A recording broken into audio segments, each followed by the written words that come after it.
Boa tarde, pessoal. É um grande prazer e satisfação poder estar aqui nessa tarde com vocês para fazer estudo, nessa sequência que a gente está tendo do estudo do Apocalipse. Então, sejam muito bem-vindos ao Escute e Reflita. Infelizmente, a Lília estava com uma dor de cabeça muito forte, uma situação que vem aí desde manhã, então ela não vai estar aqui presente. E os nossos amigos, o professor Elias e a professora Simone, tiveram dificuldades com a internet. Então, hoje a gente vai enfrentar esse estudo aqui com vocês, sozinho, mas que a graça de Deus supra todas as nossas deficiências. E poderíamos deixar para a semana que vem também, mas aí resolvi não perder a sequência. E tem amigos nossos que, nesse horário aí, sempre logam aí ou assistem durante a semana nosso estudo bíblico, e aí acabamos por não deixar esse dia sem a mensagem. O estudo de hoje é um estudo muito especial, o Apocalipse, visões e os profetas modernos. Então, o Apocalipse, né, ele é a revelação de Jesus Cristo. Então, João teve várias visões, mas a Bíblia toda tem conteúdos de revelação, né? Como diz lá, Deus falou muitas vezes e de muitas maneiras aos pais pelos profetas. Então, Deus sempre costumou falar pelos profetas. Na época, né, dos discípulos, falou através do Filho, a quem constituiu herdeiro de todas as coisas e pelo qual também fez o universo. Falou por Jesus Cristo. Mas depois, né, isso não encerrou o ministério profético. Deus continuou falando. Deus chegou e falou com Paulo, deu revelações a ele, mostrou o céu, mostrou os mistérios de Cristo. O Paulo teve aulas com Jesus, teve uma aula com Jesus Cristo, onde ele acabou entendendo, né, que Jesus Cristo era o Messias, e depois dessas revelações e dessas aulas e instruções, ele mesmo acabou estudando as Escrituras, aprofundando no tema, e depois se tornou um professor, um pregador, um profeta, no sentido de ensinar as profecias, ensinar as coisas referentes a Deus. Tá? O estudo de hoje, então, é muito interessante, e como em todo estudo, nós começamos aqui fazendo uma oração, pedindo a providência de Deus, pedindo a orientação e presença do Espírito Santo, para iluminar nossa mente, que a gente que vai comentar aqui os textos, ler os textos bíblicos, e vocês aí que escutam, né, para que Deus esclareça a mente de vocês e os textos gravem na mente o conceito, a experiência, né, a compreensão se expanda e, enfim, você se torne cada vez mais uma pessoa habilitada para viver de acordo com a vontade de Deus. Então vamos orar aqui. Senhor, nosso Deus e nosso Pai, santificado seja o teu nome.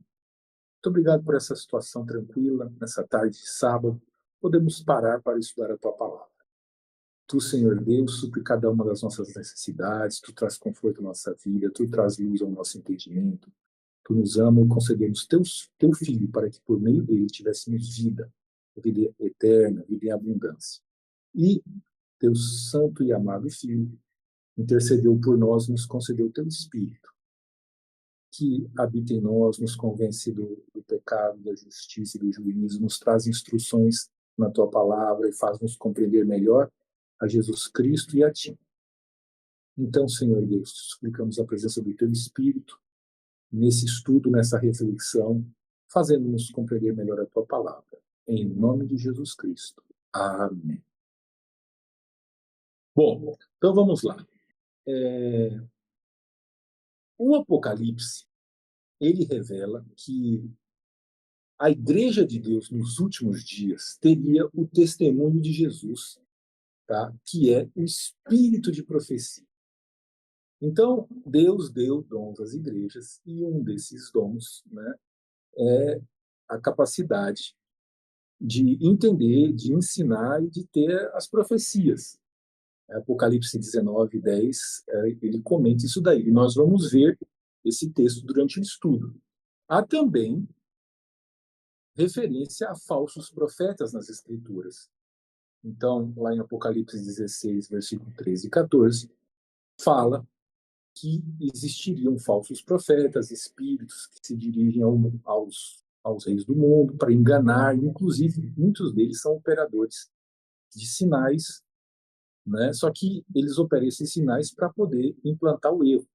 A gente sabe que quando Jesus Cristo esteve nesse mundo, ele falou: olha, eu vou conceder aos Espíritos Santo e vocês vão ser meus pregadores, minhas testemunhas, né? Os meus profetas, eles vão falar e os sinais vão acompanhar os que creem. Então, eles vão curar, vão exorcizar, se algum animal peçonhento tentar fazer ele mal, eu vou proteger. Então, essa característica, né, de que Jesus Cristo e os discípulos, eles e os apóstolos, Deus operava através dele para chamar atenção para o Evangelho. Mas agora, no final dos tempos, também vão existir falsos profetas, né? Os profetas de Deus fizeram sinais, mas os falsos profetas também operam sinais e maravilhas agora no final dos tempos. Então, esse estudo de hoje, ele é fundamental para você tentar compreender e discernir qual é o profeta que fala por Deus, qual é o profeta que não fala por Deus, qual é o profeta que é de Deus e qual é o profeta que não é de Deus. Tá? Porque, em muitos casos, distinguir essa diferença se torna muito importante, porque hoje muita gente fala no mundo, muitas vozes, muitos ensinamentos, muita coisa. Como é que saber? Sim, isso aí você precisa compreender a palavra. Tá? Então, o livro do Apocalipse é um bom exemplo acerca da decisão de Deus de usar profetas para transmitir as mensagens aos seres humanos. Logo no início do Apocalipse, né, Apocalipse 1, versículo 4, fala assim que o Apocalipse é uma revelação que Deus deu a Jesus Cristo, que enviou através do seu anjo, né, e ao profeta João. Vamos lá, Apocalipse 1, de 1 a 4. Revelação de Jesus Cristo que Deus lhe deu para mostrar aos seus servos as coisas que em breve devem acontecer.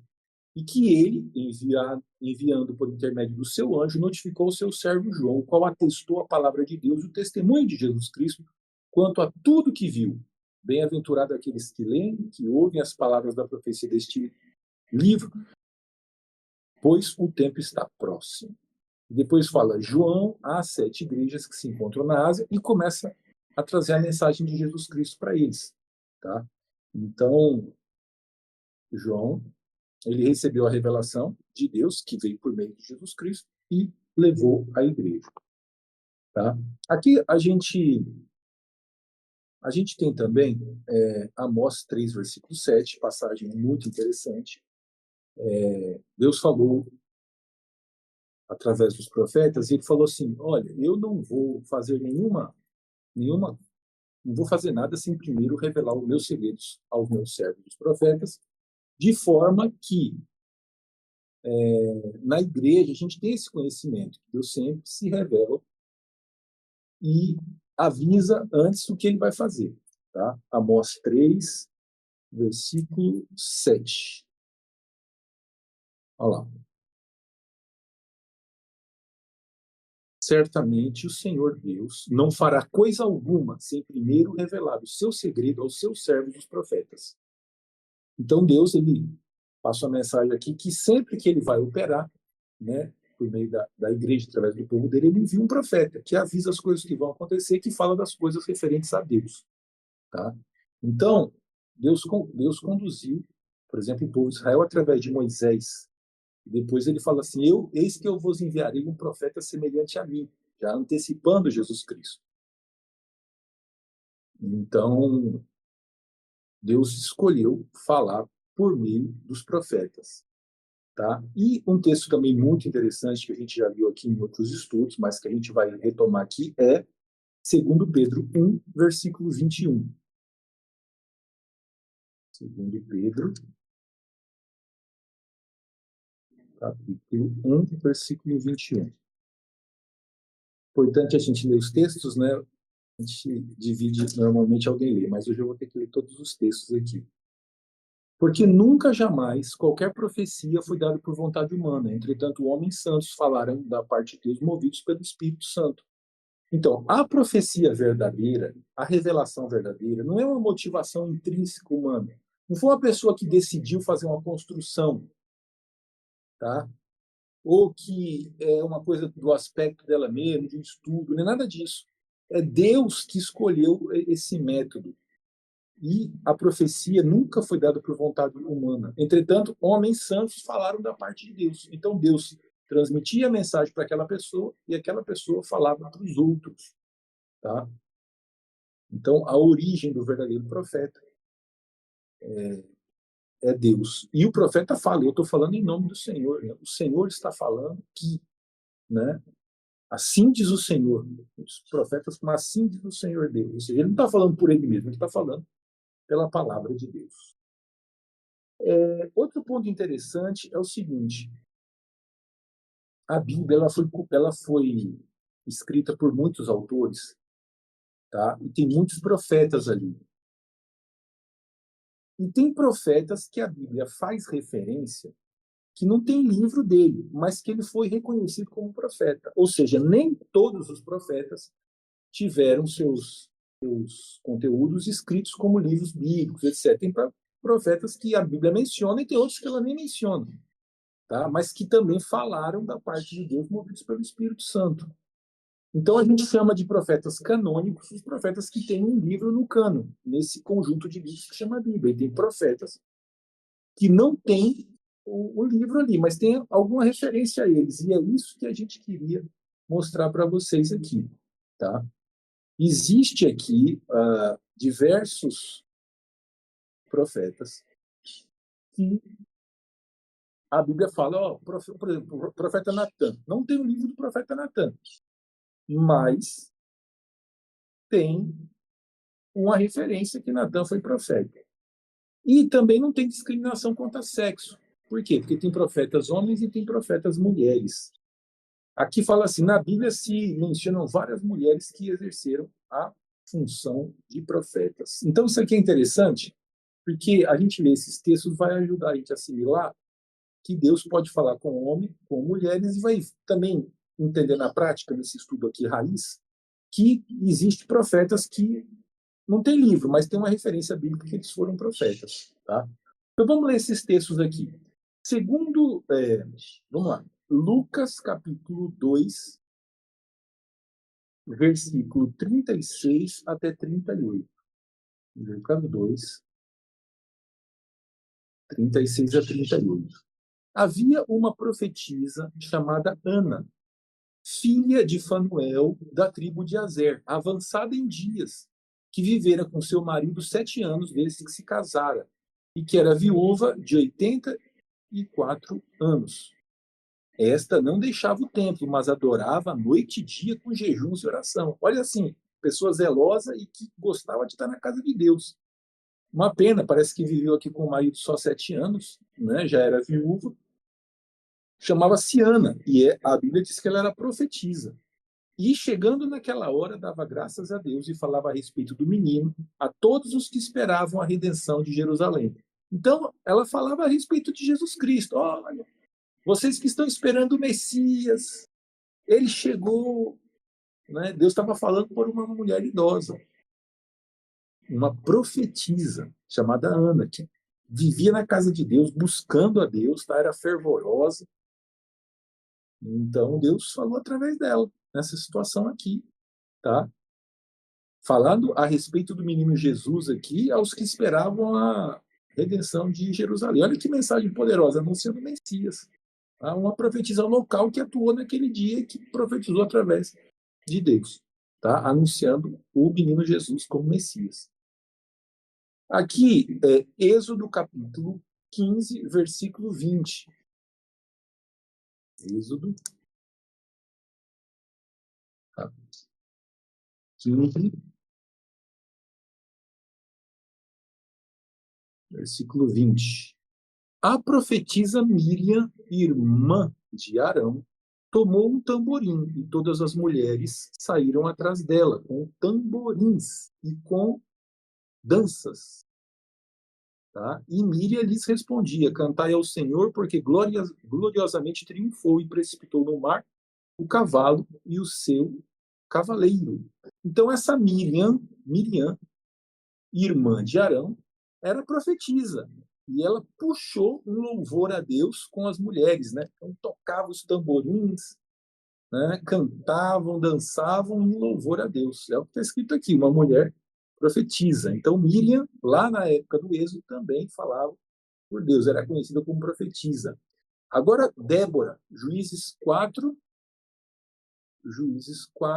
versículo 4. Débora, profetisa, mulher de Lapidote, julgava Israel naquele tempo. Tá?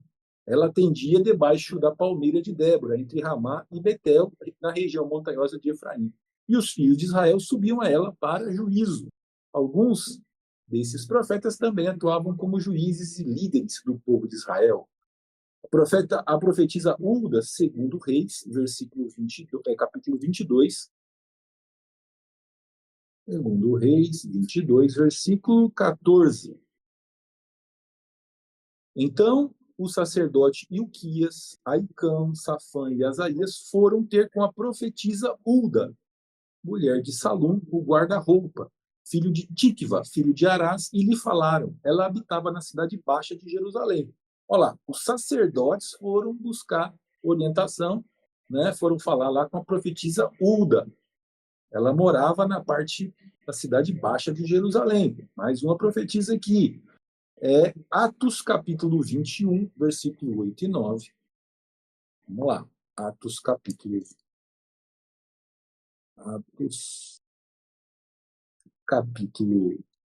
21, versículos 8 e 9.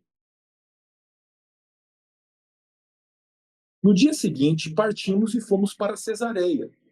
E, entrando na casa de Filipe, o evangelista, que era um dos 7, ficamos com ele. Tinha este 4 filhas donzelas que profetizavam.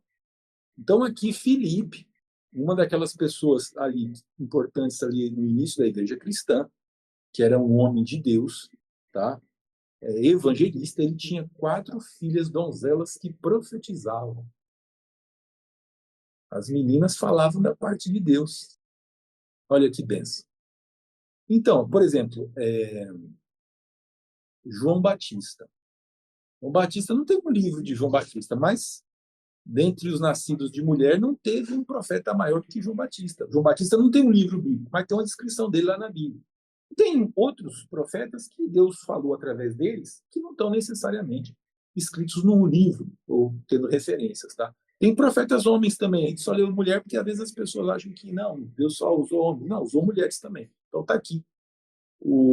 A gente demonstrou através desse estudo de hoje que Deus falou através das mulheres profetas, inclusive no Novo Testamento, né? Na época depois da morte de Jesus Cristo. Então vamos lá. Primeira pergunta de hoje aqui. De acordo com os planos de Deus para os dias finais da história humana, haveria verdadeiros profetas entre o remanescente fiel do tempo do fim? Ou seja, Deus, quando ele planejou a história da igreja, né, o povo dele, será que teria profetas agora no tempo do fim, próximo da volta de Jesus Cristo?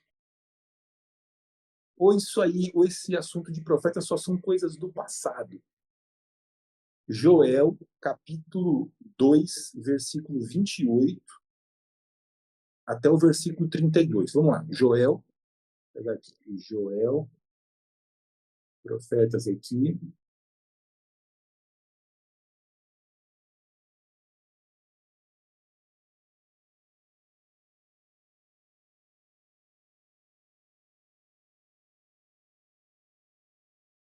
Daniel, Oséias, Joel, Amós. Joel 2, 28 a 32. E acontecerá depois que derramarei o meu espírito sobre toda a carne. Vossos filhos e vossas filhas profetizarão, vossos velhos sonharão, e vossos jovens terão visões. Até sobre os servos e sobre as servas derramarei o meu espírito naqueles dias. Mostrarei prodígios no céu e na terra, sangue, fogo, colunas de fumaça. o sol se converterá em trevas e a lua em sangue, antes que venha o grande e terrível dia do Senhor. E acontecerá que todo aquele que invocar o nome do Senhor será salvo, porque no Monte Sião e em Jerusalém estarão os que forem salvos, como o Senhor prometeu, e entre os sobreviventes, aqueles que o Senhor chamar. Então vai acontecer nos últimos dias que o Senhor Deus vai derramar seu Espírito sobre toda a carne. E o Espírito Santo vai fazer com que vossos filhos e vossas filhas profetizem. Os vossos velhos sonhem, que Deus também se revela através de sonho, né? Lembra de José no Egito? Né? E vossos jovens terão visões, e até sobre os servos e as servas derramaria o meu espírito naqueles dias. Então aqui, né, Deus está falando que vai derramar seu espírito, e esse espírito de profecia vai estar não apenas para poucas pessoas, mas para muitas, né? Fala vossos filhos, vossas filhas, vossos servos, vossos velhos, né? Então o dom do Espírito Santo vai ser concedido, e aqui relaciona, né, a atividade de profetizar. Interessante que aqui ele fala assim, ó, mostra-lhe prodígios no céu e na terra, sangue, fogo e colunas de fumaça. O sol se converterá em trevas e a lua em sangue, antes que venha o grande e terrível dia do Senhor. Então fala o quê? O Espírito Santo vai ser derramado, vai ter manifestações de profecia, tá? E também vai haver sinal no sol, na lua e nas estrelas. A gente já fez esse estudo. A gente viu que esse mesmo texto que fala em terremoto, sinal no sol, na lua, das estrelas, mostrava, né, eventos escatológicos no fim daquela grande tribulação que durou muito tempo, né, quando próximo ali de se iniciar o juízo de Deus no céu. Então, a gente reconhece aquele terremoto, aquele grande terremoto de 1755, o Sol se tornando negro e a Lua em sangue em 1780, e também a queda das estrelas em 1833, e em 1844, Jesus Cristo inicia sua última fase ali, né, daquele serviço relacionado ao santuário, que é chamado de a festa da expiação, que antecede aí a volta de Jesus Cristo, tá? E interessante observar também que esse texto aqui de Joel, ele é aplicado na época em que o Espírito Santo desceu sobre os discípulos, na época do Pentecostes. Então aqui a gente já começa a ver que a Bíblia ela trabalha com duplas interpretações, ou duplos cumprimentos de profecia. Isso aí é um paralelismo profético, tá? Esse texto aqui ele é aplicado pelos discípulos de Jesus ao que aconteceu na época do derramamento do Espírito Santo. E ali eles falaram mínimos, o evangelho foi pregado, teve relações, etc. E esse mesmo sinal aí, ele vai acontecer no final dos tempos, né? Antes que venha o grande e terrível dia do Senhor. Um derramamento especial do Espírito Santo antes da segunda volta de Jesus Cristo. Atos capítulo 2, versículo 17 até 21. Atos 2. Pentecostes aqui, né, gente?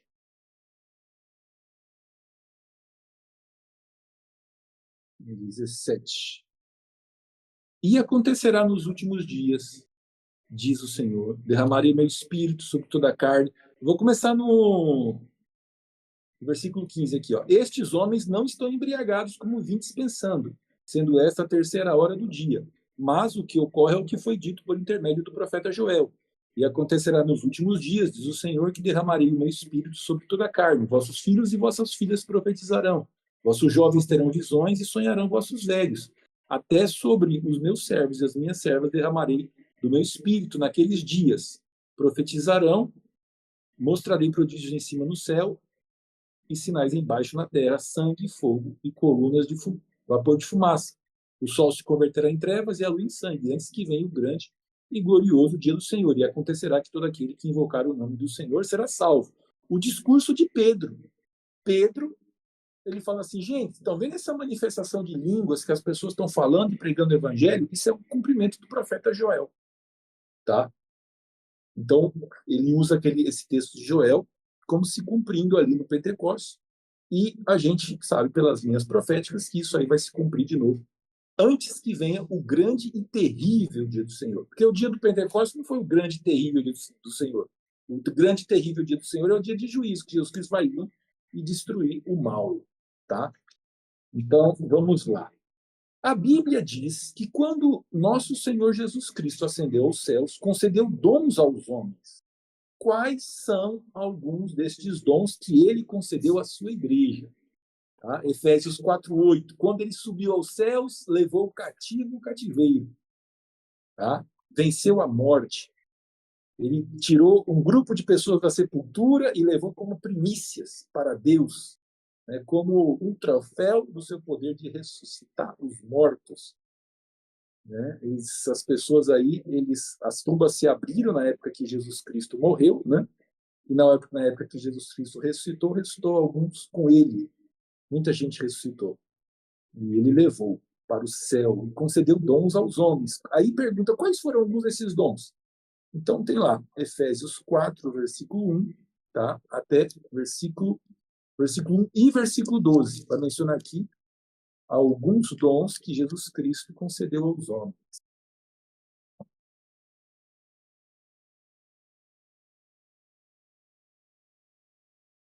Efésios 4, 1 até 1 e 12, né? Rogo-vos, pois eu, o prisioneiro no Senhor, que andeis de modo digno da vossa vocação a que fostes chamados, com toda humildade e mansidão, com longanimidade, suportando-vos uns aos outros em amor. Então, aqui Paulo fala que andeis do modo digno da vossa vocação. Deus chamou você para fazer alguma coisa, né? Essa vocação aqui é um chamamento de Deus. Você anda de modo digno, tá? Que você foi chamado, né? E versículo 11 aqui fala o quê? Ele mesmo concedeu uns para versículo 9 aqui, ó. Versículo 7. Efésios 4, 7 em diante. E a graça foi concedida a cada um de nós, segundo a proporção do dom de Cristo. Por isso diz, quando ele subiu às alturas, levou cativo o cativeiro e concedeu dons aos homens. Ora, que quer dizer subiu, senão que ele também havia descido até as regiões inferiores da terra? Aquele que desceu é também o mesmo que subiu acima de todas as coisas, para encher todas as coisas. E ele mesmo concedeu uns para apóstolos, outros para profetas, outros para evangelistas e outros para pastores e mestres, com vista ao aperfeiçoamento dos santos, para o serviço, para o desempenho do seu serviço e para a edificação do corpo de Cristo, até que todos cheguemos à unidade da fé e pleno conhecimento do Filho de Deus, a perfeita varonilidade à medida da estatura da plenitude de Cristo. Então, Deus chamou cada um com uma vocação e ele venceu, né, conquistou o direito de salvar, venceu a morte e quando chegou no céu, conversou com Deus e intercedeu pelos homens e concedeu dons aos homens. E uns ele deu capacidade para ser profetas, outros evangelistas, pastores e mestres, mostrando nuances, tá? Mostrando nuances entre os desempenhos, né, das atividades, dos ministérios que existem na igreja. Nem todo mundo é apto para poder socorrer pobres e necessitados em comparação com outros, tá? Todo mundo pode fazer alguma coisa, mas tem pessoas que são mais aptas. Tem pessoas que Deus fala por meio delas, tem outras que Deus não fala. Tem pessoas que leem as escrituras, entendem e explicam, dão instrução. Tem pessoas que trabalham com crianças, pessoas que trabalham com adultos. Tem pessoas que são mais especializadas, tá? Então, isso aí, esses dons, Deus deu para o aperfeiçoamento dos santos, para o desempenho do serviço, de forma que a gente possa deixar o corpo de Deus, né? O corpo de Cristo aqui, que fala aqui, simbolicamente a igreja, né? Faz ela crescer até que cada pessoa atinja a medida da estatura da plenitude de Cristo. Ou seja, a gente pode ir evoluindo e pode ir se transformando até a gente pegar o ápice. Ficar o máximo que um ser humano pode conseguir é ficar parecido com Jesus Cristo, né? No comportamento, nos pensamentos, no amor, enfim. Lógico que isso aí é uma coisa que é difícil, mas pela graça de Deus, ele fala aqui, ó, à medida da estatura da plenitude de Cristo. Cheguemos à unidade da fé, o pleno conhecimento do Filho de Deus, a perfeita varonilidade, à medida da estatura da plenitude de Cristo. Ou seja, Deus ele quer que você chegue no ponto máximo, tá? Que você seja cheio de habilidades e fique parecido com Jesus Cristo. Como uma ilustração da seriedade que devemos dar às coisas de Deus, revela por meio de seus profetas o que o Apocalipse diz que Deus fará àqueles que alterarem o que foi revelado nas profecias. Apocalipse, versículo 22. Apocalipse 22, 19.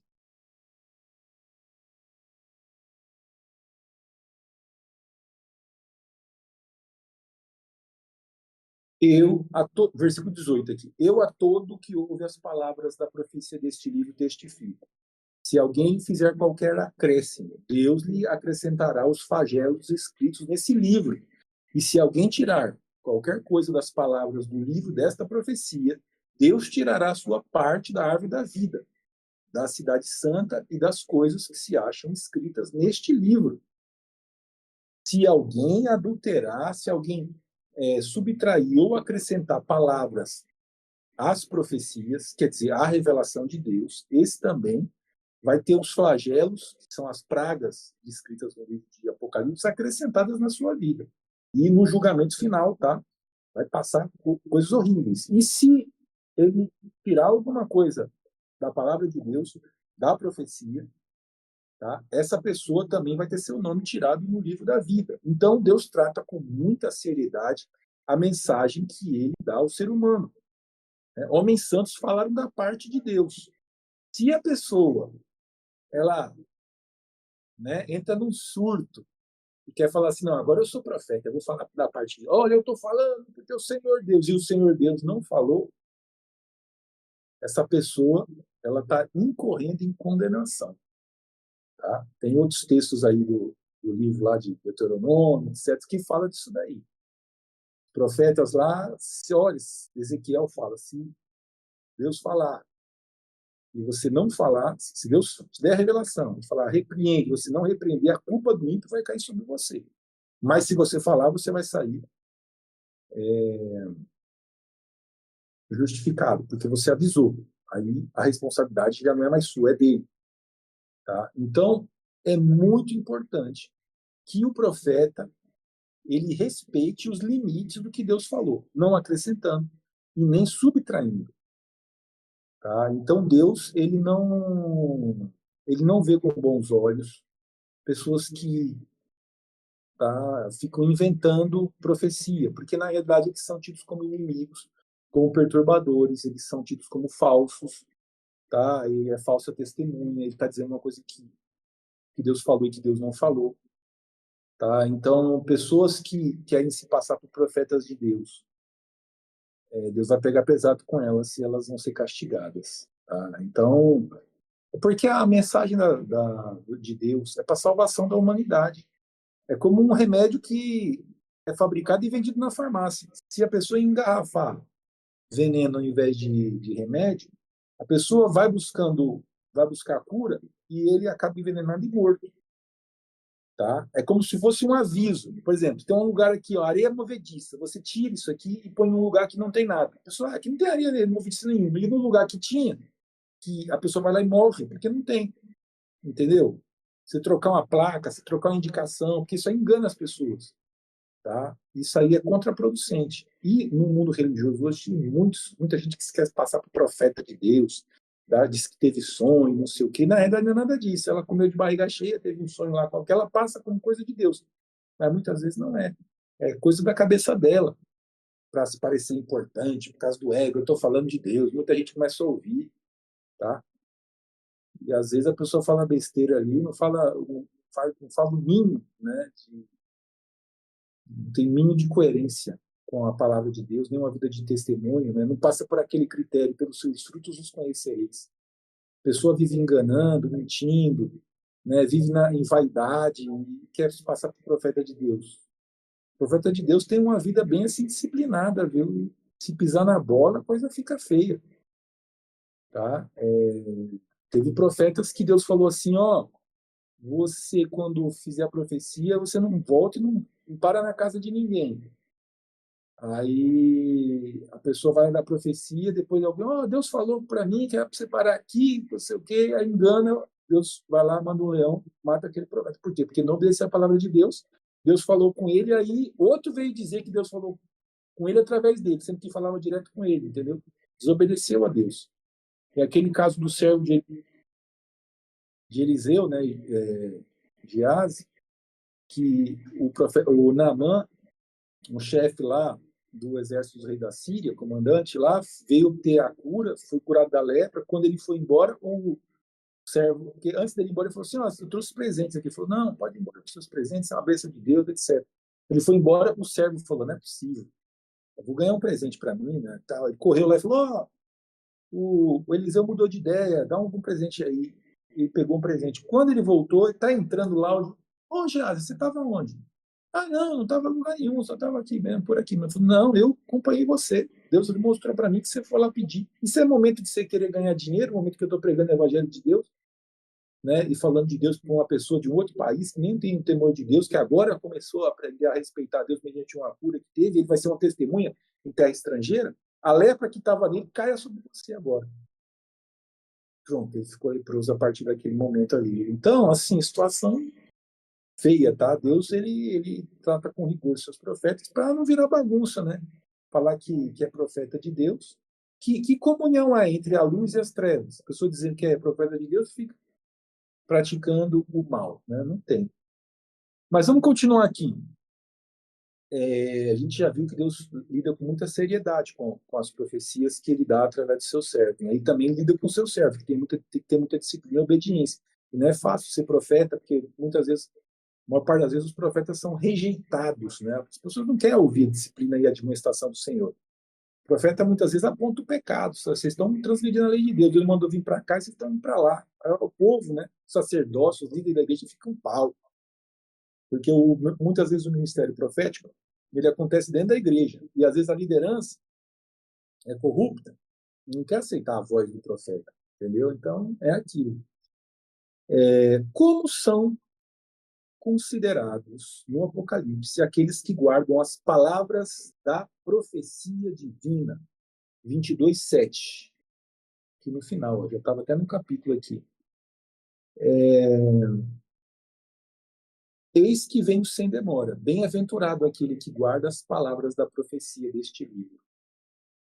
Então, bem-aventurado, feliz, tem um destino muito promissor, um destino muito abençoado, né, e próspero as pessoas que guardam as palavras da profecia. A profecia fala de Jesus Cristo, fala das obras de Deus, fala da ação do Espírito Santo e de qual a atitude que você deve ter mediante os fatos que vão se desdobrar na história.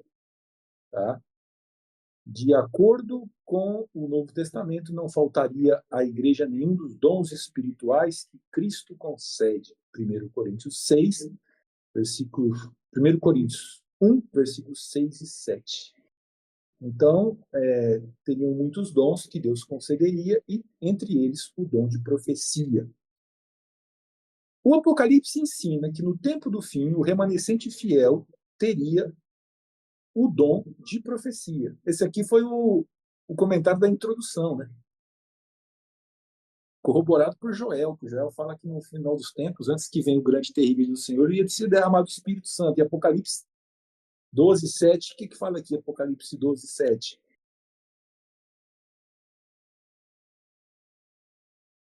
Olha só. Apocalipse 12:17, tá aí? Aqui, ó, 12, é o último versículo aqui.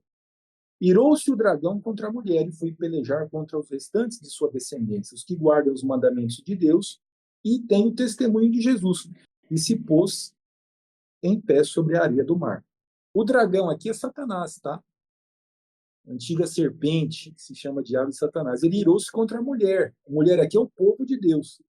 E foi pelejar contra os restantes da sua descendência. Ou seja, as pessoas que, no decorrer dos séculos, obedeceram a Deus, guardaram os seus mandamentos, né, tiveram temor de Deus, preservaram as escrituras. Tá? Satanás ficou irado contra o povo de Deus. E aqui fala o quê? Os que guardam os mandamentos de Deus, uma característica do povo remanescente, né, da igreja agora para os últimos dias, e tem o testemunho de Jesus. Só que aí tem uma chave hermenêutica aqui, Apocalipse 19:10, que fala o quê? Olha só, Apocalipse 19:10. Prostrei-me ante os seus pés para adorá-lo. Ele, porém, me disse: Vê, não faças isso. Sou conservo teu e dos teus irmãos, que mantêm o testemunho de Jesus. Adora a Deus, pois o testemunho de Jesus é o espírito da profecia. Então, a característica do povo remanescente de Deus no final dos tempos é guardar os mandamentos e ter o testemunho de Jesus. O que é o testemunho de Jesus? É o espírito de profecia. A igreja remanescente, o Espírito Santo revela as profecias, tá? Então, ela compreende muito bem as escrituras, ela explica da aula de Bíblia, e o Espírito Santo mantém profetas no meio da igreja. Capacidade de falar por intermédio, né? Falar a palavra de Deus por intermédio daquela pessoa. É característica do povo de Deus ter profetas no seu meio agora no final dos tempos. Tá? São características da igreja remanescente que o Satanás está irado. Então, existe profetas no meio, no seio da igreja, do povo remanescente. E, conforme a gente viu lá em Joel, isso aí vai ficar cada vez mais amplo e mais intenso conforme o dia se aproxima. Tá? Pergunta 6. Conforme o ensino de Jesus Cristo, que grave perigo surgiria no tempo do fim? Mateus 24. Vamos ver o que diz aqui. Né? Jesus Cristo falando sobre o final dos tempos. Né? Que sinais haverá da tua vinda e do final dos tempos? É a pergunta. E Jesus Cristo dá essa resposta. Esse capítulo 24 de Mateus aqui é muito estudado, com muitas reflexões sobre ele. É muita instrução aqui, Jesus Cristo falando. Né? E aqui fala o quê? Mateus 24.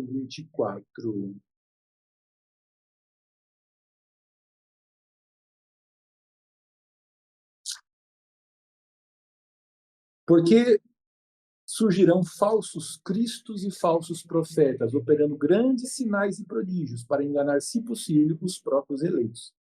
Então, Deus vai falar através dos seus profetas, Deus vai derramar o seu espírito, vossos filhos e vossas filhas profetizarão, vossos jovens terão visões, vossos velhos sonharão, até sobre os servos e sobre as servas derramarei meu espírito. E, ao mesmo tempo, vão haver falsos cristos e falsos profetas operando grandes sinais e prodígios para enganar, se possível, os próprios eleitos.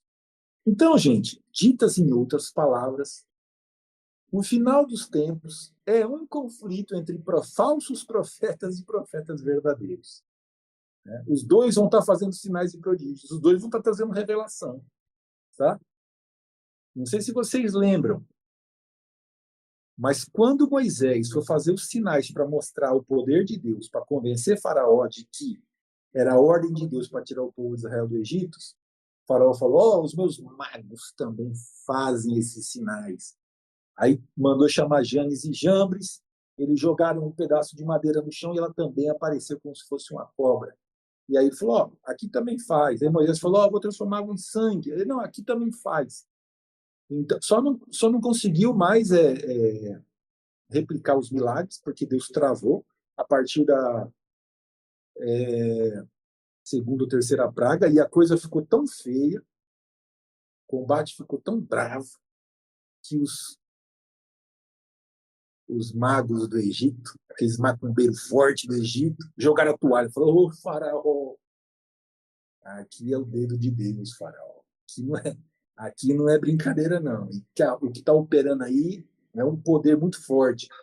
Né? E o Faraó não ouviu nem o testemunho dos mágicos dele lá, aquele pessoal que fazia, né, os sinais mediante outro tipo de força que opera nesse mundo aqui, né? Além da força de Deus, sabe que opera outras forças, aquelas forças do maligno. E agora, no final dos tempos, vai ter isso. É por isso que existe muita religião, muito ensinamento, muito isso, muito aquilo. Ou seja, os dois grupos de profeta, profetizando, aí fica aquele tumulto. Né? E esse tumulto, Satanás faz esse tumulto para poder fazer com que muitas pessoas não consigam assimilar e discernir. Pessoa que não tem muito interesse em conhecer a verdade, ele vê esse tumulto e fala, ixi, tem tanta coisa, esse povo aí, não vou nem prestar atenção nisso aí, e acaba, tá? Sendo como aquela semente da parábola que cai à beira do caminho. A semente caiu lá, vem um passarinho, pegou, Satanás vai e tira a mensagem do coração dele, porque ele fica confuso. Não tem raiz suficiente, não tem estudo da palavra de Deus, tá? Então agora a gente vive num tempos difíceis, tempos muito difíceis. De vez em quando, eu assisto com o debate apologético, você vê a pessoa ensinando a palavra de Deus e o outro ensinando o erro. Assim, como a gente tem um pouco de conhecimento das escrituras, a gente vê, esse aqui está falando errado, o outro está falando certo. E ele defende aqui, fica fazendo tumulto. E quanta gente fala contra os mandamentos de Deus? Por quê? Porque não quer guardar o sábado. Tá? Então, o que tem de falso profeta hoje, de gente que fala que a lei de Deus foi abolida, sim, nas igrejas. Tudo que é pastor, líder, tudo importante, não sei o quê, ensinando, né, que a lei não deve ser obedecida. Quem não ensinar a lei de Deus, as pessoas obedecerem, será considerado mínimo no reino dos céus. E muitos naquele dia, Deus vai falar assim, não vos conheço, porque praticais a iniquidade. Ah, Senhor, mas nós falamos em teu nome, nós fizemos milagre, não sei o que. Mas, eu não conheço. Vocês praticam iniquidade.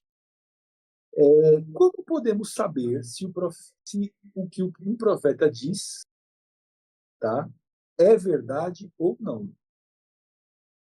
Isaías capítulo 8, versículo 19 e 20. A gente já leu esse texto muitas vezes, né? Poderíamos até citar no decor aqui. Vamos ver que lá, Isaías capítulo 8, versículo 19 e 20. Quando vos disserem, consultai os necromantes e os adivinhos, que chileiam e murmuram, acaso não consultará o povo ao seu Deus? A favor dos vivos se consultarão os mortos, a lei e o testemunho. Se eles não falarem desta maneira, jamais se verão a alva. Tá? A lei e ao testemunho. A lei de Deus é o testemunho dos profetas, né? As escrituras sagradas, se eles não falarem de acordo com o que está escrito aqui, eles nunca vão ver o amanhã, o amanhecer. Tá? E aqui, gente, não fala de coisas Aqui fala de coisas como o quê? Necromantes. Gente que fala com os mortos, tal da mediunidade. Adivinhos. Você vai consultar mortos? Por que você não consulta Deus? Você vai consultar mortos? Lá na sessão espírita, eles vão dizer para você que é um parente que está falando, que é um espírito X e que é um espírito Y. Mas Deus fala que você está falando ali com demônios, operadores de sinais. Você não vai consultar Deus. Você vai consultar gente que já morreu? Você não vai consultar quem está vivo e que conhece todas as coisas. A mim, né, como diz um texto lá, a mim, o menor de todos os santos, me foi concedida esta graça de pregar aos gentios o evangelho das insondáveis riquezas de Cristo.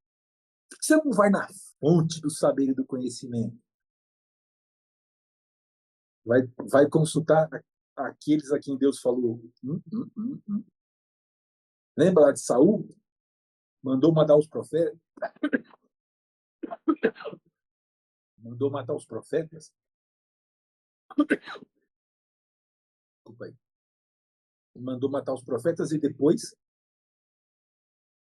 desobedeceu a Deus. Se Deus não falava para ele através dos profetas, nem sacerdotes, nem por Urim, nem por Tumim, aí ele foi consultar a médium de Endor.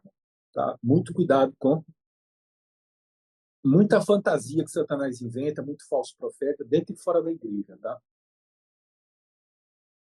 Então, o profeta deve falar, a lei é o testemunho. Se eles não falarem segundo essa palavra, se durante a profecia ele usar critérios, métodos, inferências que não sejam a palavra de Deus, não é para acreditar. E detalhe, muitos deles não falam por... Ele não tem nem coragem de falar, não, eu estou falando pelo Senhor. Ele fala assim, eu estou falando pelo Espírito tal. Eu peguei um livro, uma vez, assim, o livro foi psicografado Estava escrito assim lá no preâmbulo: esse livro foi psicografado com as orientações do espírito Lúcio.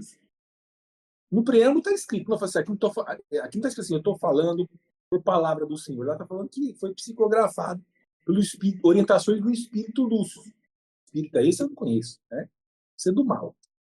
E psicografia não é como o profeta. O profeta, quando Deus dá a revelação, a cabeça dele, ele não perde a cabeça, a consciência dele. Ele mantém os pensamentos e ouve a revelação de Deus. Psicografado é assim: o tal do Caveira de Jegue perde toda a consciência e vai escrevendo assim, ó, como se estivesse sendo usado, sabe? Quando ele acorda, o que aconteceu? Ah, não, você fez isso, isso. Oh, ele nem sabe o que foi que ele fez, tá? Ele foi possuído por alguma coisa que fez aquilo ali. Os livros da Bíblia não foram psicografados, não, tá? Deus dá a revelação, mas o profeta escreve com a mente dele. E Deus dá a capacidade. A revelação é uma coisa que ele não sabia, que Deus mostra. Por exemplo, desde o princípio do mundo, antes de Deus criar as coisas, Jesus Cristo já estava lá, e se o homem pecasse, ele ia morrer, etc. Né?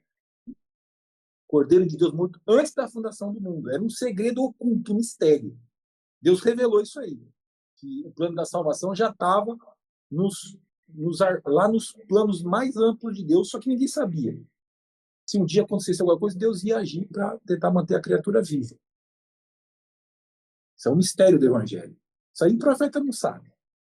Deus revelou, isso é a revelação. Agora, a habilidade para poder escrever isso, explicar com mais palavras, menos palavras, mais direto, indireto, isso aí é a iluminação. Tá? Então, tem diferença entre revelação, que é o conteúdo, e a iluminação, que é a capacidade de você entender e escrever aquilo ali e tal, né? De que 3 formas Deus se revela aos profetas? Números 12, de 6 até 8. Números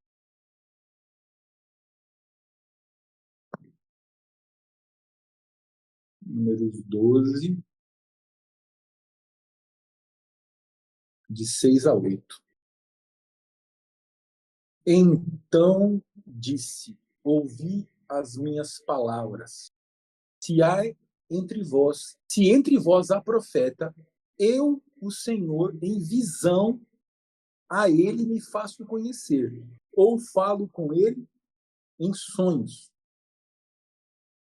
Não é assim com o meu servo Moisés, que é fiel em toda a minha casa. Boca a boca falo com ele, claramente, não por enigmas, pois ele vê a forma do Senhor. Como, pois, não temestes falar contra o meu servo, contra Moisés? Então, aqui, Deus fala assim, olha,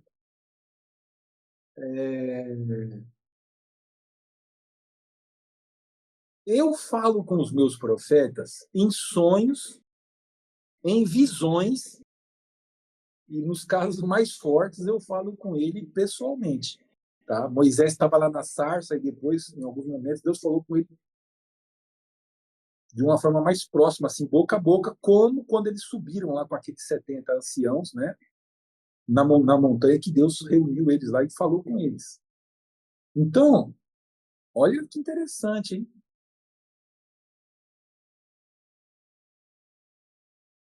Se há profeta entre vós, né, eu, o Senhor, em visão a ele me faço conhecer, ou falo com ele em sonhos. Então, visão, a pessoa está aqui, de repente ela vê uma outra cena, ela se vê em um outro lugar. Ou às vezes ela está dormindo e ela tem um sonho durante a noite. Então, Deus fala através de visões e sonho. E, em alguns casos, Deus fala pessoalmente. Deus vai lá e conversa com a pessoa. Tá? São as 3 formas que indica aqui Números 12. Deus fala pessoalmente em sonhos e visões. Então, gente, aqui o comentário diz assim, ó, Deus não fala por meio de bola de cristal, da palma da mão, da xícara de café, da astrologia, de cartas, de mortos, por nuvens do céu, etc. Né? Não, vem aqui que eu vou revelar seu futuro através de cartas. A bola de cristal aqui vai dizer para você através da borra do café, através das nuvens do céu. Isso aí varia muito, sabe? Tem um monte de tribo e povos bárbaros que Satanás deitou e rolou, que estava cheio desses negócios aí. Até sacrificar criança para obter revelações faziam isso. A maior parte desse povo está destruído. Nem existe mais, foram banidos da face da terra, porque o afastar de Deus trazia maldade, né? E aí a maldade mergulhava aquela comunidade na destruição e morte. Mas nossa sociedade hoje, tanta luz, tanto esclarecimento, tem gente aí comemorando Halloween, muita gente buscando orientação de mortos, tábua Ouija, disco voador, seres extraterrestres. Satanás ele tem muitas faces e uma mentira para cada besta. Sabe? Para um besta ele apresenta de um jeito, para outro ele apresenta de outro, para outro ele apresenta de outro. Sabe? A palavra de Deus é a coisa mais firme, segura e certa que alguém possa conhecer e confiar. Tá? Então não vai se enganando por causa desse monte de engano que tem aí, que é perdição. Né? É cilada. Tinha um filme antigamente, é cilada, a Bíblia é cilada. Tá? Tem um monte de cilada por aí. Então, tem algumas características aqui do profeta, né, que é mencionado no livro de Daniel. Os profetas perdem a força, às vezes perdem o fôlego, não consegue, tá ali, mas não respira. Interessante. Depois você pode ler com calma aqui, ó. Daniel 10:8, Daniel 10:18 e 19, Daniel 10:17, Daniel 10:16. Olha lá. A Santa Bíblia descreve alguns aspectos físicos dos profetas enquanto estavam em visões. Por exemplo, a perda da força física, Daniel 10:8, recebendo depois forças vitais físicas sobrenaturais, ou seja, ele perde as forças num primeiro momento, o anjo vem, toca, segura, ele se sente fortalecido, né? Inclusive João também, quando ele se aproxima daquelas visões dos seres celestiais, perde a força e cai, né? Por causa da diferença de ambiente, de situação, né? O nível de energia desses seres de Deus é muito superior à nossa. Se Deus não puser a mão, a gente é destruído, né? Então, Daniel 10:18 e 19 mostra o restabelecimento de forças físicas. Daniel ficou sem fôlego nas suas narinas, Daniel 10:17. Ficou sem falar, Daniel 10:16. Então, muitos profetas, os profetas de Deus, ele está recebendo a visão. Você põe assim um vidro assim, ó, não embaça nem nada. Ele não está respirando, mas Deus está falando com ele lá. Às vezes fica horas aí nesse fenômeno, tá? Então, e aí depois ele traz a palavra de Deus para orientação, para engrandecimento, para correção da igreja, enfim. Pergunta número 9. Que 3 conselhos o apóstolo Paulo dá aos crentes? 1 Tessalonicenses 5:20 e 21. Então, quais os conselhos que esse pregador dos gentios aqui, né, ele dá à igreja, aos crentes? 1 Tessalonicenses 5, versículo 20 e 21. Não desprezeis as profecias, julgai todas as coisas, retende o que é bom, abstende-vos de toda forma do mal. Ó, povo de Deus, não despreze as profecias. Tá? As escrituras são fonte do conhecimento da vida e revelação de Deus. Não despreze as profecias. Aqui também é o quê? Não despreze os profetas. Julgai todas as coisas. Retende o que é bom. Avalie as coisas. Tem coisa que você vai ver que é boa. Então Deus vai dar, o Espírito Santo vai estar em você, te dando condições de ter critério do que é bom e o que não é. Abstende-vos de toda forma do mal. O mal tem muitas formas. Abstende-vos. Ó, não se relaciona, não se envolva, não pratique as formas do mal. E pergunta 10. Que experimenta aquele que crê e respeita os ensinos dos verdadeiros profetas? Apocalipse 22:7. A gente já leu aqui, mas só reforçando, né? Que experimenta aquele que crê e respeita os ensinos dos verdadeiros profetas? Apocalipse 22:7. Eis que venho sem demora, bem-aventurado aquele que guarda as palavras da profecia deste livro. Então, quem guarda as palavras da profecia vai conhecer a bem-aventurança e a felicidade. E aqui fala em 2 Crônicas 20:20. Crede no Senhor vosso Deus e estareis seguros. Crede nos seus profetas e prosperareis. Tá? Esse aqui é um convite para você crer nos profetas que estão nas Escrituras, tá?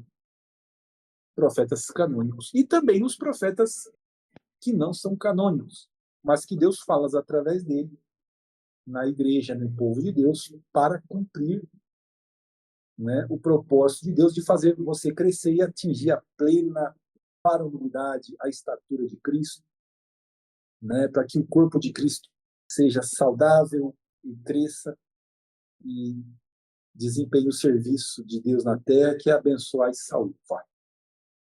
Tá? Então, a gente fez uma reflexão que as escrituras são de origem profética, nenhuma profecia foi dada por vontade humana. Homens santos falaram da parte de Deus, movidos por seu espírito. Isso aconteceu de muitas vezes e de muitas maneiras.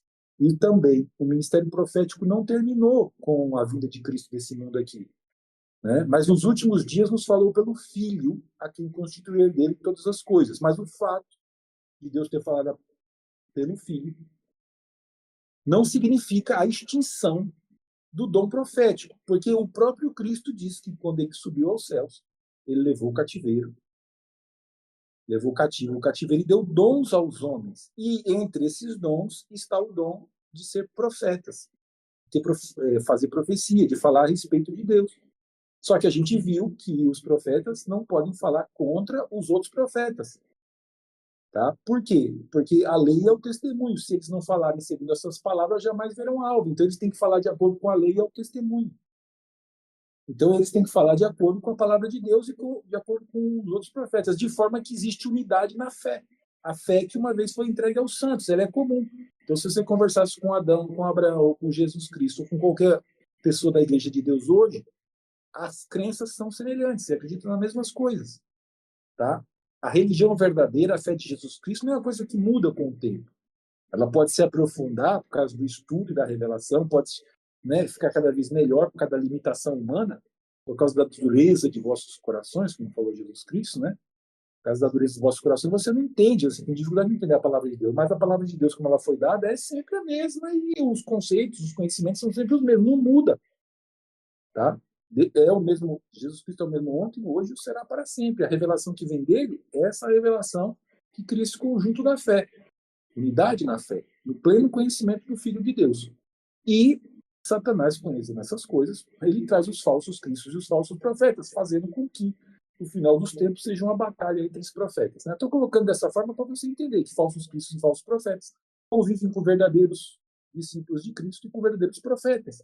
Mas cabe a você estudar a palavra e ter o dom do Espírito Santo para poder distinguir e permanecer inculpável no meio de uma geração perversa, aguardando e apressando a volta de Jesus Cristo. Aguardando é você se manter fiel andando nos caminhos de Deus, e apressando a volta de Jesus Cristo inclui você participar da missão de Jesus Cristo, que é levar o evangelho a todo mundo. Tá? Então, esse estudo de hoje é fundamental, é uma pedra fundamental para que nós estejamos preparados, né, para o que deve nesses momentos finais da história desse mundo. Então, nós somos convidados a tomar uma decisão. No caso, reforçar, né, porque muitos de nós já tomamos essa decisão. Então, vamos reforçar essa decisão. E quem nunca ouviu o Evangelho, está ouvindo essa mensagem aqui hoje, então vai tomar essa decisão pela primeira vez, porque o Espírito Santo está fazendo um apelo ao seu coração. Sendo que Deus nos fala pelos profetas verdadeiros, cuja palavra é um testemunho de Jesus. Né? O testemunho de Jesus é o espírito de profecia, que é uma das características da igreja remanescente. Decido estudar com oração as coisas que eles nos escreveram, e mediante o poder de Jesus, respeitarei suas instruções. Né? Crede no Senhor e nos seus profetas e prosperareis. Como queremos prosperar? Como queremos ter acesso a um pouquinho das insondáveis riquezas de Cristo? A gente vai ouvir as palavras de Deus e ser obediente a Ele. Um grande abraço a todos. Desejamos que na semana que vem os nossos amigos e professores Elias e Simone e também minha esposa estejam participando aqui. Vocês viram que o estudo, quando tem mais pessoas, é muito mais dinâmico, né? Um lê, um comenta e tal. Acabei não deixando para a semana que vem, para não deixar esse espaço, né, sem programa hoje. Também pode ser que algum dia não esteja bem, e aí eles também façam sem mim. Que é a verdade do Evangelho, a pregação não pode parar. Mas eu senti muita falta, eu gosto demais quando está em grupo aqui. Então, um grande abraço a todos, que o Espírito Santo abençoe você e seus familiares, dê uma boa semana, e muita instrução, muita fé nesse coração e crença nos profetas verdadeiros. Glória a Deus. Grande abraço a todos.